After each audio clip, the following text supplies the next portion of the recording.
మీ business ఏదైనా మీ ఊర్లో promotion చేయాలంటే అది సుమన్ టీవీతోనే సాధ్యం. ఇప్పుడే సంప్రదించండి.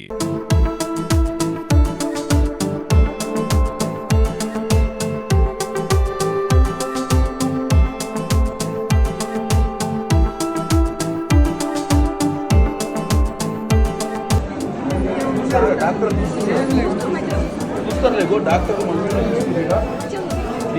ఇబ్బంది ఉంటే డాక్టర్ చెప్పు. ఈరోజు భువనగిరిలో ఉన్నటువంటి ఎయిమ్స్ హాస్పిటల్ని ఆకస్మికంగా అంటే నేను దార్ల కలెక్టర్ గారిని కలవడానికి వస్తూ ఎయిమ్స్ హాస్పిటల్కి వెళ్ళడం జరిగింది.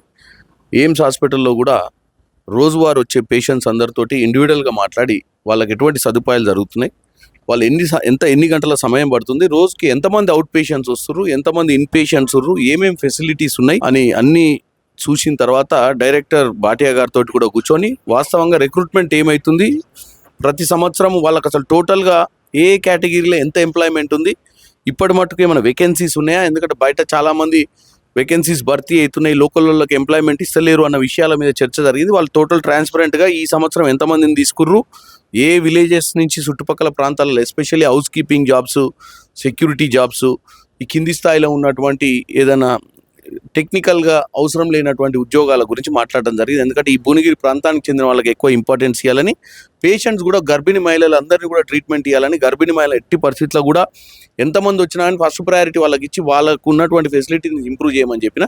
సో ఇట్లా చాలా అంశాల మీద జరిగింది. కలెక్టర్ గారు కూడా మర్యాదపూర్వకంగా కలవడం జరిగింది. కొన్ని ఇష్యూస్ నా దృష్టికి వచ్చినాయి, ఇక్కడ ఉన్నటువంటి ఇష్యూస్ మీద కలెక్టర్ గారితో కూడా చర్చ చేయడం జరిగింది.